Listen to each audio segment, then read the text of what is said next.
సంవత్సరాల నుంచి గురుగారి దగ్గర నుంచి ఫ్రెండ్స్. సినిమా ఇండస్ట్రీలో చిన్న సినిమా నిర్మాతల కోసం, చిన్నవాళ్ళ కోసం పోరాడాం, ఫైట్ చేసాం, నిలబడ్డాం. అందరినీ పర్సంటేజ్ సిస్టమ్ రావాలని కోరుకున్నాం, పర్సంటేజ్ సిస్టమ్ తీసుకొచ్చాం. ఇప్పుడు ఆల్మోస్ట్ పర్సంటేజ్ 90% అవుతున్నాయి. 10% అనేది పెద్ద సినిమాలకు వాళ్ళు రెంట్లు వేసుకుంటున్నారు, ఇది పక్కన పెట్టేస్తే. ఆయన పవన్ కళ్యాణ్ గారిని ఒక మాట అన్నారు, మీరు డైరెక్ట్గా మాట్లాడడం తప్పు, మీరు కందుల దుర్గేష్ గారిని తప్పు పెట్టారు, పవన్ కళ్యాణ్ గారిని తప్పు పెట్టారు. ఆ రెండింటిలో నేను అడుగుతున్నా ఆర్ నారాయణమూర్తి గారిని. ఆయన మాట్లాడే మాటకి హరిహర వీరమల్లు సినిమాకి బంధుకి ఎవరు కూడా బంద్ అనేది సహకరించి పెట్టలేదు కనుక దానికి ఆయన గవర్నమెంట్ నుంచి డైరెక్ట్గా ఇవ్వడం తప్పు అన్నాడు. మీరు రావాలి అని కోరుకోకూడదు అన్నాడు. మీరు దుర్గేష్ గారు ఈ విధంగా స్టేట్మెంట్ ఇవ్వకూడదు అన్నాడు. ఎగ్జిక్యూటివ్లకి బ్రహ్మాస్త్రం బంద్ అని అన్నాడు, తప్పులేదు. బ్రహ్మాస్త్రం 100% బ్రహ్మాస్త్రమే. కానీ బ్రహ్మాస్త్రం ఉంటేప్పుడు 3 వారాలు నామ్స్ అని చెప్పారు. 45 days norms and executors, not only 3 weeks. Is the producers and 3 weeks and executors and 45 days. ఎందుకంటే థియేటర్ మూసివేత వేరు, ధర్నా వేరు. ఎగ్జిక్యూటివ్ నిర్మాతకి మనం 1 month ముందు నోటీస్ ఇవ్వాలి, అలాగే లేబర్ డిపార్ట్మెంట్కి అన్ని నోటీసులు ఇవ్వాలి. ఇవన్నీ కూడా డిఫరెంట్ ఉన్నాయి. ఆ డిఫరెంట్ వాటి కోసం నేను వెళ్ళట్లేదు, ఎందుకంటే రోజు మీరంతా చూస్తూనే ఉన్నారు అందరూ. ఇక్కడ ఆర్ నారాయణమూర్తి గారు 2019 నుంచి 24 దాకా వైసీపీకి అతి దగ్గరగా పోసాని కృష్ణమురళి గారు, ఆయన చిన్న సినిమా నిర్మాతల కోసం ఆ మీటింగ్లో చిరంజీవి గారు, ప్రభాస్ గారు, పెద్దవాళ్ళందరూ వెళ్తే చిన్నవాళ్ళ తరపున వాళ్ళనే పిలిచారు, మమ్మల్ని ఎవరిని పిలలేదు. ఎందుకంటే చిన్నవాళ్ళకి ఆశా దీపంగా, చిన్నవాళ్ళ కోసం ఫైట్ చేసే విధంగా మీరిద్దరూ ఉన్నారని పోసాని కృష్ణమురళి గారిని ఆయన్ని పిలిచారు. ఓకే, ఆ రోజు మొత్తం 1/2 kilometer అందరినీ నిలబడి మాట్లాడిచ్చారు. ఇవన్నీ జరిగిన విషయాలన్నింటిలో కూడా హీరోలు అందరినీ చూసాం. చిరంజీవి గారిని అవమానపరిచినప్పుడు ఆ రోజు ఈ ఆర్ నారాయణమూర్తి గారు ఏమయ్యారని అడుగుతున్నా. చిరంజీవి గారిని ఆ మీటింగ్లో అవమానపరిచినప్పుడు మళ్ళీ ఈ పెద్ద మనుషులంతా మీ సమక్షంలో ఈ హీరోలందరినీ, అగ్ర హీరోలందరినీ, రాజమౌళి గారిని అందరినీ అవమానపరిచినప్పుడు, 1/2 kilometer నడిపించి భోజనం పెట్టకుండా బయటకు పంపించినప్పుడు, చిన్న సినిమా నిర్మాతలకు 5వ షో ఇప్పించలేనప్పుడు, చిన్న సినిమా నిర్మాతకి అసలు కిందన 20% ఆక్యుపేషన్ ఇప్పించలేనప్పుడు, గాంధీ గారి టికెట్ అని మీరు చెప్పిన మాట, ఆ గాంధీ గారి టికెట్ జగన్మోహన్ రెడ్డి గారి టైంలో ఇప్పించినప్పుడు, మీరు కేసీఆర్ గారి టైంలో ఇప్పించినప్పుడు, ఆ రోజు ఆర్ నారాయణమూర్తి గారు మీరు అందరికీ దగ్గరగా ఉన్నారు. అతి దగ్గర వ్యక్తిగా కేసీఆర్ గారికి, అతి దగ్గర వ్యక్తిగా జగన్మోహన్ రెడ్డి గారికి, అతి దగ్గర వ్యక్తిగా ఇప్పుడు ఎవరైతే మీతో ప్రెస్ మీట్ పెట్టి ఇచ్చారో, ఒక టీవీలో లైవ్లో పెట్టి చూపించారో, ఆ పెద్ద మనుషులు ఎవరో నాకు తెలుసు, మీకు తెలుసు, అందరికీ తెలుసు. ఏ పార్టీ మిమ్మల్ని మాట్లాడిచ్చిందో, ఏ పార్టీ మిమ్మల్ని పవన్ కళ్యాణ్ గారిని తిట్టమని చెప్తుందో, ఏ పార్టీ మీకు ఈ విషయాలన్నీ చెప్పిందో అన్నీ మాకు తెలుసు. రాజకీయాలు చేద్దామంటే రాజకీయాలు చేయొచ్చు, కానీ మీరు ఎగ్జిక్యూటివ్ ఏంటి ప్రాబ్లమో మీకు తెలియదు. మీరు సినిమా ఏం తీస్తున్నారు, ఎలా తీస్తున్నారు, మీరు ఏ సినిమా మీరు పర్సంటేజ్ వేస్తున్నారా, రెంట్లు వేస్తున్నారా? మీరు వేసిన సినిమాలన్నీ దిల్ రాజు గారే డిస్ట్రిబ్యూషన్ చేశారు కదా, మరి ఆయన రెంట్లు వేసాడా, పర్సంటేజ్ చేశాడా? ఎగ్జిక్యూటివ్గా మేము అడుగుతున్నాం మిమ్మల్ని. పవన్ కళ్యాణ్ గారిని మాట తప్పు అన్నారు, మీరు ఆల్రెడీ దుర్గేష్ గారు తప్పు అన్నారు. ఓకే, పాప్కార్న్లో మీ కమ్యూనిస్టు భావాలు, చిన్నవాళ్ళ కోసం ప్రాణం పెడతారు, చిన్నవాళ్ళ కోసం ప్రెస్ మీట్ పెట్టారు, చిన్నవాళ్ళ కోసం నడిపించారు, బ్రహ్మాస్త్రం అని అన్నారు మీరు బంద్ కోసం, బాగుంది. కానీ మరి పాప్కార్న్ 500 రూపాయలు అమ్మినప్పుడు అడగలేదే? 350 రూపాయలు కోక్ అడుగుతున్నప్పుడు అడగలేదే? మీరు సమోసా 170 రూపాయలు అడగలేదే? రెంటల్ ఇష్టం బుక్ మై షోలో డబ్బులు మా వాళ్ళకి ఎగ్జిక్యూటివ్కి వెళ్తున్నాయి కదా, మరి అడగలేదే? లీజు ఓనర్లుగా తీసుకొని మోనోపాలు చేస్తున్నా, అడగలేదే? పవన్ కళ్యాణ్ గారి మాటలు మీకు గుర్తాధిపత్యం వద్దంటే మరి మీకు రాలేదా? 2020 జగన్మోహన్ రెడ్డి గారు ఉన్నప్పుడు జగన్మోహన్ రెడ్డి గారు మరి ఆహో ఏం చేశాడండి? ఏం నిలబెట్టాడు నిర్మాతలకి? ఏం వెలగబెట్టారు మీరు అందరూ? 5వ షో ఏమైంది మా చిన్న సినిమా నిర్మాతలది? ఏమైంది? మేము మొత్తం టోటల్గా ఆక్యుపేషన్ 20% ఏమైంది? మరి ఆ రోజు ఎందుకు మాట్లాడలేకపోయారు? ఈ రోజు దాకా మీరు మాట్లాడలేకపోయారు. ఎందుకంటే ఈ గుత్తాధిపత్యానికి మీరు సపోర్ట్ చేస్తున్నారు కాబట్టి, ఈ గుత్తాధిపత్యానికి మీరు మద్దతు పలుకుతున్నారు కాబట్టి, ఈరోజు మాట్లాడిన మాటలు మీకు కూడా తెలుస్తాయి లేవో మరి నాకు తెలియట్లేదు. ఆర్ నారాయణమూర్తి గారు, మీరంటే అభిమానం, మీరంటే నాకు ఫ్రెండు, అన్నీ కూడా నాకు ఉన్నాయి. గురుగారి దగ్గర నుంచి వచ్చాం. కానీ మీ భావాలు మారాయి. పేదవాడి నోటి మాట నుంచి గొప్పవాడి నోటి మాటకి మీరు మద్దతు పలుకుతున్నారు. కార్పొరేట్ కంపెనీకి మద్దతు పలుకుతున్నారు. మీరు పేదవాడి బతుకుని రోడ్డు మీద పెట్టిన 25 సంవత్సరాలు జగన్మోహన్ రెడ్డి ఏమయ్యాడు, కేసీఆర్ గారు ఏమయ్యారు, మరి వీళ్ళంతా ఏమయ్యారు? ఇప్పుడు మరి క్యాంటీన్లు కానీ ఇంకోటి కానీ మీరు ఎవరికి మద్దతు పలుకుతున్నారో, ఎవరైతే గుత్తాధిపత్యాన్ని మద్దతు పలుకుతున్నారో, మరి ఆ పరిస్థితుల్లో ఈరోజు తీసుకొచ్చిన వాళ్ళందరికీ మీరు మద్దతు పలుకుతూ మీతో ఎవరు ప్రెస్ మీట్ మాట్లాడించారో, ఏం చేశారో మాకు అన్నీ తెలుసు. కానీ నేను ఈ మాట మాట్లాడదలుచుకోలేదు. కానీ నేను ఒక్కటి మాత్రం చెప్తున్నా, మీరు ఆ రోజు తీసుకెళ్ళినప్పుడు మీరు ఏమీ మా చిన్న సినిమా నిర్మాతలకు మీరేం సాయం చేశారు? ఆయన తిట్టులు రాయుడు పోసాని కృష్ణమురళి, మీరు ఏం సాయం చేశారు? మీరు ఏం సాధించారు? ఏం సంపాదించారు? చిన్న నిర్మాతల కోసం, మేము చిన్న ఎగ్జిబిట్లు నిర్మాతల కోసం మేము కాపాడాము అని చెప్పడం కోసం మీరు ఒక్క మాట చెప్పండి. చేసింది ఏంటో తెలుసా? చిరంజీవి గారిని తీసుకెళ్ళి అవమానపరిచారు. మీరు ప్రభాస్ గారిని హీరోలు తీసుకెళ్ళి అవమానపరిచారు. జగన్మోహన్ రెడ్డి గారు కాలు దగ్గర నించోబెట్టారు. చిన్న సినిమా నిర్మాతల పేర్లు చెప్పి మోసం చేశారు. ఇది వాస్తవం కాదా? అది కాదు, ఈరోజు మీరు ప్రెస్ మీట్ పెట్టారు. ప్రెస్ మీట్ పెట్టినప్పుడు మీ 20% ఆక్యుపేషన్ 5 సంవత్సరాలు ఏమైంది? 10 సంవత్సరాలు తెలంగాణలో ఏమైంది? 20% చిన్న సినిమా, మీరు గాంధీ గారి క్లాస్ మీరే చెప్పారు కదా, ఆ గాంధీ గారి క్లాస్ ఏమైంది? మల్టీప్లెక్స్ ఏమైంది? సింగిల్ స్క్రీన్స్ ఏమైంది? మరి ఈరోజు 5వ షో, 15 సంవత్సరాల నుంచి మాకు చిన్న సినిమాలకు 5వ షో అడుగుతున్నాం కదా, మరి ఏమైంది? మీ ఆధ్వర్యంలో మేము 300 రూపాయల పాప్కార్న్ అమ్మొచ్చా? 300 రూపాయల కూల్ డ్రింక్ అమ్మొచ్చా? 170 రూపాయల సమోసా అమ్మొచ్చా? బుక్ మై షోలో డబ్బులు తీసుకుంటుంది మరి ఎవరు? మరి ఎన్ని ఎవరు? మరి అది ఎగ్జిబిటర్, నిజమైన ఎగ్జిబిటర్ కోసం ఎవరు మాట్లాడలేదు. ఎగ్జిబిటర్ బ్రహ్మాస్త్రం బంధు.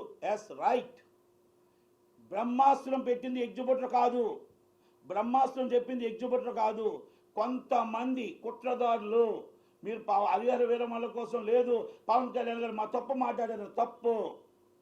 ఆయన ఇంకోటి కూడా అన్నారు. మీరు ఏమన్నారు? మీరు పవన్ కళ్యాణ్ గారు మమ్మల్ని అందరూ వచ్చి ప్రాబ్లం సాల్వ్ చేసి ఉంటే, ఏం ప్రాబ్లం ఉందని సాల్వ్ చేయాలి? చెప్పండి. గవర్నమెంట్లో 2 కూర్చొని వాళ్ళిద్దరూ మామూలుగా ఏమైనా ఉంటే ఇంటర్నల్గా మాట్లాడతారు తప్ప ఇది ఛాంబర్లో కౌన్సిల్ చేసే విషయం. మీరు అది కూడా మీకు తెలియదా? ఆర్ నారాయణమూర్తి గారు, ఓకే, గద్దర్ గారు అవార్డ్స్ కోసం మీరు స్వాగతం పలికారు, సంతోషించాం, అన్నీ బాగానే ఉన్నాయి. దాంట్లో కూడా కొన్ని వన్ సైడ్ జరిగాయి. మరి దాంట్లో కూడా మీరేం మాట్లాడలేదు, తప్పేం లేదు. కానీ పకటబందీగా పర్టికులర్గా దీంట్లో పవన్ కళ్యాణ్ గారి పేరు ఎందుకు ఎత్తారు? మీరు దుర్గేష్ గారి పేరు ఎందుకు ఎత్తారు? ఆ గవర్నమెంట్ మీద మీరు ఎందుకు ఈరోజు మీరు తప్పుగా మాట్లాడారు? నేను 5వ షో మీరు ఏమైనా 5 సంవత్సరాలు జగన్మోహన్ రెడ్డి గారు ఇచ్చారా? 5 రూపాయల టికెట్ అమ్ముతుంటే మీ జగన్మోహన్ రెడ్డి గారు దాంట్లో పవన్ కళ్యాణ్ గారి టికెట్ 35 రూపాయలకు అమ్మమంటుంటే ఆ రోజు మీరు ఎక్కడ ఉన్నారు నారాయణమూర్తి గారు? జగన్మోహన్ రెడ్డి గారి టైంలో 35 రూపాయల టికెట్ అమ్మమంటే ఇండస్ట్రీని రోడ్డు మీద తీసుకొస్తే, మీరు జగన్మోహన్ రెడ్డి గారు ప్రత్యేకంగా మిమ్మల్ని పిలిపిస్తే ఆ రోజు మీరు ఎక్కడున్నారు? ఎక్కడ చేశారు? పవన్ కళ్యాణ్ గారు ఈరోజు ఆయన ముందుకు వచ్చి ఇండస్ట్రీ బాగుండాలి, ఇండస్ట్రీ పరిశ్రమ హోదా రావాలి, ఇండస్ట్రీ నిలబడాలి అన్న ఆలోచన చేస్తే తప్పయిందా? ఆయన ఎవరైనా తిట్టాడా? ఏ ఛాంబర్నైనా తిట్టాడా? ఏ ఛాంబర్కైనా అన్నాడా? మీరు ఆయన మీద ఎందుకు టార్గెట్ చేస్తున్నారు? కొంతమంది మాట్లాడాలి, అది మాట్లాడలేని పరిస్థితుల్లో ఎవరితో మీతో మాట్లాడిచ్చారు అది నాకు తెలుసు. రెండోది, మొన్న ఒక వ్యక్తి మాట్లాడతాడు, జనసేన నాయకుడు అంటాడు. ఆయన ఎగ్జిబిటర్గా ముందు పుట్టి తర్వాత డిస్ట్రిబ్యూటర్గా బిజినెస్ మ్యాన్గా పుట్టిన తర్వాత కదా యువతలు కాసి పార్టీలు ఎందుకు వచ్చాయి సార్? పార్టీలు ఎందుకు ఎక్కడున్నాయండి? పార్టీలు జనసేన పార్టీని వ్యాపారం చేయలేదండి. ఇవన్నీ కూడా కావాలని ఒక జనసేన పార్టీ ఎదుగుతుంది, నిలబడాలి, టార్గెట్ చేద్దామన్న ఆలోచన తప్ప ఇంకొకటి ఏమైనా ఉందా? ఇప్పుడు ఆయన ఏమైనా అన్నాడా? మిమ్మల్ని మీ ఊసు తెచ్చాడా? ఎవరితో మాట్లాడా? ఏ ఛాంబర్ని తిట్టాడా? ఏ కౌన్సిల్ని తిట్టాడా? లేకపోతే ఒకరిని ఏమైనా అన్నాడా? పవన్ కళ్యాణ్ గారు ఆయన ఒకటే చెప్పాడు, అందరూ కలిసి రండి, చంద్రబాబు నాయుడు గారు కలవండి, మాట్లాడండి, పరిశ్రమ హోదా తీసుకొద్దాం, పరిశ్రమను బాగా పడుద్దాం, మీకు ఏమి కావాలో చెప్పండి అని చెప్పారు. ఆ నలుగురు అన్నింటిలో ఆ నలుగురు కాకుండా మీరు ఆ నలుగురు రావద్దు, దయచేసి ఛాంబర్ నుంచి రండి అని చెప్పారు. ఛాంబర్ నుంచి వచ్చిన ఈ నలుగురే, కౌన్సిల్ నుంచి వచ్చిన ఆ నలుగురే, మీరు పర్సనల్గా వచ్చిన ఆ నలుగురే. మరి ఆ నలుగురు వచ్చిందో తక్కిమూలకి న్యాయం ఎక్కడ జరుగుతుంది? మీకు ఆ నలుగురు తర్వాత ఆ నలుగురిలో ఇంతకుముందు మీకును ప్రసన్న కృష్ణమూర్తి గారికి చోటు ఉంది. పేరు నాని గారు, విజయ్ కుమార్ రెడ్డి గారు, జగన్మోహన్ రెడ్డి గారితో తీసుకెళ్లారు. పాపం చిరంజీవి గారు మీకే మైక్ ఇచ్చారు, మీరే మాట్లాడారు. మరి ఆ రోజు చిన్నవాళ్ళ కోసం ఏం జరిగింది? చిరంజీవి గారు నాతో మాట్లాడి చాలా క్లియర్ కట్గా అందరికీ అన్ని విధాలుగా అనుకునే విధంగా జీవో తీసుకొద్దామని ఆ రోజు జగన్మోహన్ రెడ్డి గారి దగ్గర చెప్పడం జరిగింది. మేము ఛాంబర్లో మాట్లాడడం జరిగింది. ఛాంబర్కి వెళ్ళమన్నారు, వెళ్ళాం. ఓకే, ఆ రోజు తర్వాత కొన్ని సమయాల్లో మీకు మళ్ళీ అది కూడా 5వ షో కూడా వస్తుంది అన్నారు. ఈ రోజుకు 5వ షో రాలేదు. ఇప్పుడు గవర్నమెంట్లో 2వ వచ్చే మాట్లాడాలా. ఇది ఆంధ్ర సమస్య. తెలంగాణలో ఈరోజు ఇంతింత రేట్లు అమ్ముడుపోతుంటే, ఇంతింత రేట్లు అమ్ముతుంటే, ఈ కష్టాలు ఉంటుంటే మీరు ఈరోజు దానికోసం ఒక్క మాట మీరు మాట్లాడుంటే, పాప్కార్న్ తగ్గించండి, కూల్ డ్రింక్లు తగ్గించండి, పేదవాడు 20% ఆక్యుపేషన్ రండి, 20% ఆక్యుపేషన్ పేదవాడికి సీట్ ఇవ్వాలి అని మీరు అడిగి ఉంటే మీ కమ్యూనిస్ట్ భావాలకి మీ పేదవాడి కోసం పోరాటం అనేది వచ్చేది. ఈరోజు మీరు కార్పొరేట్ కంపెనీ వాళ్ళలాగా మాట్లాడారు, ఒక కార్పొరేట్ కంపెనీకి మద్దతు పలుకుతూ మాట్లాడారు.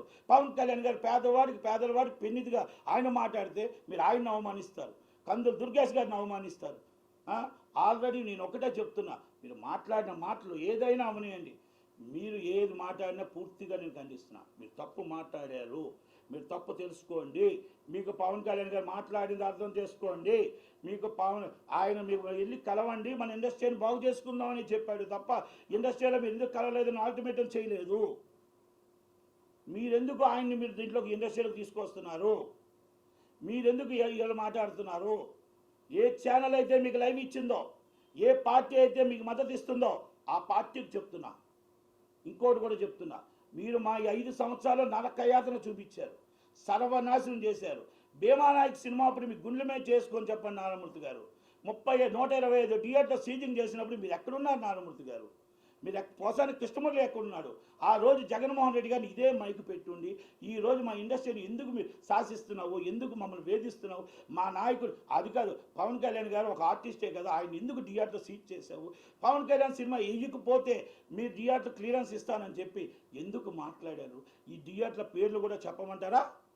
ఎక్కడెక్కడ సీట్ చేశారో, ఎక్కడెక్కడ పవన్ కళ్యాణ్ గారి సినిమా ఎయ్యనో భీమానాయక్ అంటేనే సినిమా థియేటర్ క్లియరెన్స్ ఇస్తాను అన్న మాట విజయనగరం జిల్లాలో, విశాఖపట్నం జిల్లాలో, శ్రీకాకుళం జిల్లాలో చెప్పాలా థియేటర్ పేర్లు? మరి ఆ రోజు మీరు ఖండించి ఉంటే బాగుంది కదా. ఈరోజు మీరు ఎవరో ప్రెస్ మీట్లోనో దాంట్లోనో తీసుకొని దీనికోసమే ప్రత్యేకంగా మాట్లాడటం అనేది ఎంత దాకా కరెక్ట్? ఓకే, మీరు తీస్తున్న సినిమాలకి ఇవాళ మాట్లాడిన మాటలకి తేడా కనబడుతుందని అడుగుతున్నాను నేను. మీ తేడా కనబడుతుంది ఈరోజు. మీరు ఒక్కటి అడుగుతున్నా, మీరు ఈరోజు పాప్కార్న్ 300 రూపాయలు సమర్థిస్తున్నారా? కూల్ డ్రింక్ 300 రూపాయలు సమర్థిస్తున్నారా? మీరు సమోసా 170 రూపాయలు సమర్థిస్తున్నారా? వాటర్ బాటిల్ 170 రూపాయలు సమర్థిస్తున్నారా? టికెట్లు అబ్నార్మల్ రేట్లు సమర్థిస్తున్నారా? మీరు లీజ్ థియేటర్తో నిజమైన ఎగ్జిబిటర్ 1 లక్ష తీసుకొని 5 లక్షల రూపాయలకి ఇవ్వడం సమర్థిస్తున్నారా? దాన్ని గుత్తాధిపత్యాన్ని అరికట్టాలి. టోటల్గా ఈ రేట్లు ఎక్కడున్నాయో, ఈ రేట్లు ఎక్కడెక్కడ ఉన్నాయో ఇవన్నీ సామాన్యుల పేదవాడికి దగ్గరుండి చూడాలి అని ఆదేశాలు జారీ చేయడం పవన్ కళ్యాణ్ గారు తప్ప? మరి కూటమి గవర్నమెంట్ మాట్లాడడం తప్ప? మరి ఎక్కడ చెప్పండి, ఎక్కడ మరి ఆయన తప్పు చేశాడు? జగన్మోహన్ రెడ్డి గారు ఎక్కడ న్యాయం చేశారు? జగన్మోహన్ రెడ్డి గారు న్యాయం ఎక్కడ చేశారో మీరు చెప్పాలి. పవన్ కళ్యాణ్ గారు ఎక్కడ తప్పు చేశారో మీరు చెప్పాలి. పేదవాడి కోసం ఎంఆర్ఓల్ని, ఆర్డీఓల్ని, మొత్తం పేదవాడి బియ్యం పేదవాడి ఇంటికి వెళ్ళాలని చెప్పి చీజ్ ద సిప్ అని చెప్పి ఆ సిప్లో అవుట్ సముద్రంలోకి వెళ్ళిన ఆ వ్యక్తిని మీరు మాట్లాడతారు. జగన్మోహన్ రెడ్డి గారు చేసిన అరాచకం కోసం మీరు మాట్లాడరు. 300 రూపాయలు కూల్ డ్రింక్ ఉంటే మాట్లాడరు, 500 రూపాయలు టికెట్ ఉంటే మీరు మాట్లాడరు. నిజమైన ఎగ్జిబిటర్ ఈరోజు మీటింగ్ పెట్టించిన వాళ్ళు, పెద్ద మనుషులు మీకు చెప్పిన వాళ్ళు, మీతో మాట్లాడించిన వాళ్ళు, మీతో లైవ్ ఇచ్చిన ఒక ఛానల్ చెప్పలేదా అని అడుగుతున్నా. హిట్ టీవీ యాప్, ఇందులో short news, live news, entertainment shows, movies, digital magazines తో పాటు మీ జిల్లా వార్తలను కూడా ఫ్రీగా చూడొచ్చు. అంతేకాదు కేజీ నుంచి పీజీ వరకు విద్యార్థులకు స్కాలర్షిప్ కూడా అందిస్తున్నాం. ప్రతి వారం 10 మందికి లక్కీ డ్రా ద్వారా ఒక్కొక్కరికి 10,000 రూపాయలు అందిస్తున్నాం. ఇంకెందుకు ఆలస్యం, వెంటనే హిట్ టీవీ యాప్ ని డౌన్లోడ్ చేసుకుని ఫ్రీగా ఎంటర్టైన్మెంట్ పొందండి. Hit TV app, hit TV app, please download hit TV app. Hit TV app ని ఫ్రీగా డౌన్లోడ్ చేసుకొని ఎంజాయ్ చేయండి. మీకు నచ్చిన ఎంటర్టైన్మెంట్ కోసం హిట్ టీవీ యాప్ ని ఫ్రీగా డౌన్లోడ్ చేసుకుని ఎంజాయ్ చేయండి. హిట్ టీవీ యాప్ని డౌన్లోడ్ చేసుకుని ఆస్వాదించండి, ఆశీర్వదించండి. ఇంతమంది సెలబ్రిటీలు హిట్ టీవీ యాప్ ని డౌన్లోడ్ చేసుకోండి అని చెప్తున్నారంటే ఎంత మంచి యాప్ ఆలోచించండి. అమెరికా అమెరికా అమెరికా అమెరికాలో చదవాలనుకునే వాళ్ళకి విశ్వసనీయమైన పేరు మన శౌర్య కన్సల్టెన్సీ. UK లో 1 year masters. UK లో 1 year masters. 2 years work permit up to 5 years visa. Contact Saurya Consultancy. Contact 89851 89851.